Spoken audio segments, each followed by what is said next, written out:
2013 में आई भीषण आपदा के बाद अगर आज देखें तो केदारनाथ धाम की तस्वीर बिल्कुल बदली हुई नजर आ रही है। इस वक्त बद्रीनाथ केदारनाथ मंदिर समिति के अध्यक्ष अजेंद्र अजय जी हमारे साथ मौजूद हैं, उनसे बातचीत करेंगे। अजय जी, 2013 की जब बात सामने आती है और आज जब हम बात करते हैं तो कितनी तस्वीर बदली है केदारनाथ धाम की? देखिए, जैसा आप जानते हैं कि वर्ष 2013 में जो आपदा आई थी वो एक तरीके का जल प्रलय था और जल प्रलय में जो केदारपुरी है पूरी तरीके से तहस नहस हो चुकी थी, ध्वस्त हो चुकी थी। और उस समय आपको ये भी ध्यान होगा कि उस समय जो गुजरात के मुख्यमंत्री के रूप में माननीय नरेंद्र मोदी जी ने यहाँ की प्रदेश सरकार को ऑफर किया था कि वो केदारनाथ धाम का पुनर्निर्माण का जिम्मा उठाना चाहते हैं, लेकिन तात्कालिक जो राजनीतिक परिस्थितियां थी, तत्कालीन जो कांग्रेस की सरकार थी उसने इसकी अनुमति नहीं प्रदान करी। लेकिन बाबा केदार की कृपा से और सहयोग से वर्ष 2014 में जब नरेंद्र मोदी जी ने देश के प्रधानमंत्री के रूप में पदभार ग्रहण किया तो केदारनाथ पुनर्निर्माण उनकी प्राथमिकताओं में शामिल रहा और उन्होंने केदारनाथ के पुनर्निर्माण, उसके जीर्णोद्धार के लिए अपने विजन के अनुरूप से वहां पर निर्माण कार्य प्रारंभ किए और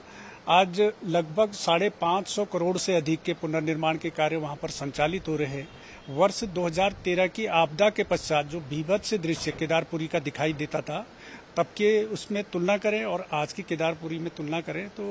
लोग कल्पना नहीं कर सकते हैं, विश्वास नहीं होता है कि ये वही केदारपुरी है जो आपदा में तहस नहस हो चुकी थी। आज केदारपुरी माननीय प्रधानमंत्री जी के उनके मार्गदर्शन में, उनके विजन के अनुरूप जिस प्रकार से वहां पर पुनर्निर्माण के कार्य हुए हैं, उससे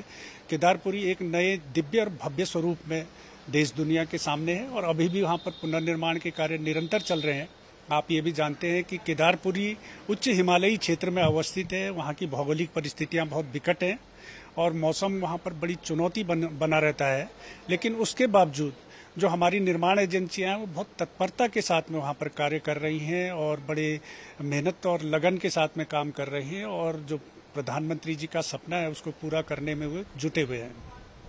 खुद प्रधानमंत्री जी जब केदारनाथ धाम आए थे और ध्यान भी उन्होंने वहां पर लगाया है, उसके बाद से श्रद्धालुओं की संख्या में इजाफा हुआ है। निश्चित रूप से प्रधानमंत्री रहते हुए माननीय नरेंद्र मोदी जी अब तक 6 बार केदारपुरी की यात्रा कर चुके हैं और ये हमारे लिए गौरव की बात भी है कि प्रधानमंत्री के रूप में हमें उनको स्वागत करने का अवसर प्रदान होता है और माननीय प्रधानमंत्री जी के आगमन के कारण से और उनके द्वारा जो वहाँ पर केदारपुरी के जो जीर्णोद्धार का जो उन्होंने कार्य किया है उसके कारण से आज देश दुनिया के जो श्रद्धालु हैं, तीर्थयात्री हैं, उनमें केदारनाथ का आकर्षण बढ़ा है, केदारपुरी का आकर्षण बढ़ा है। प्रति वर्ष श्रद्धालुओं की संख्या में निरंतर वृद्धि होती जा रही है और आज जो हमारे उत्तराखंड के 4 धाम हैं, उन 4 धामों में से केदारपुरी में सर्वाधिक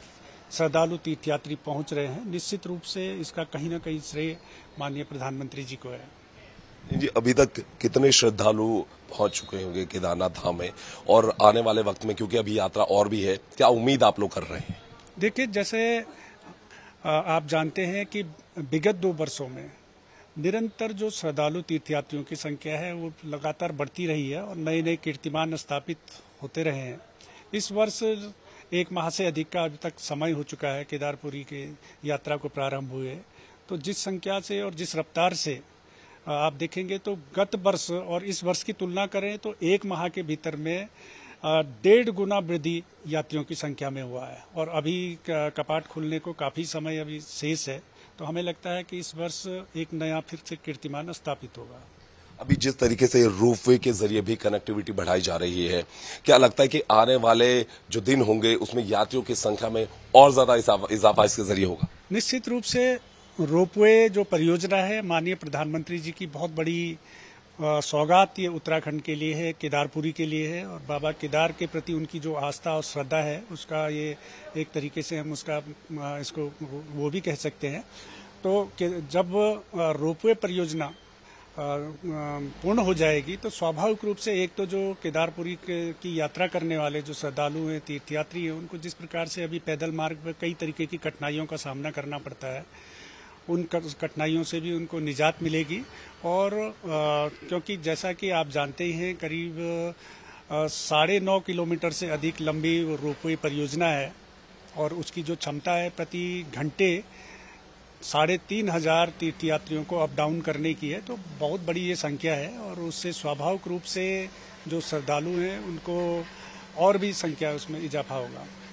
तो आज केदारनाथ धाम की तस्वीर बिल्कुल बदल चुकी है। प्रधानमंत्री नरेंद्र मोदी का खास फोकस केदारनाथ धाम में है और आज जो बदली हुई तस्वीर है वो कुछ इस तरीके से दिख रही है कि केदारनाथ धाम में श्रद्धालु की संख्या में लगातार इजाफा हो रहा है।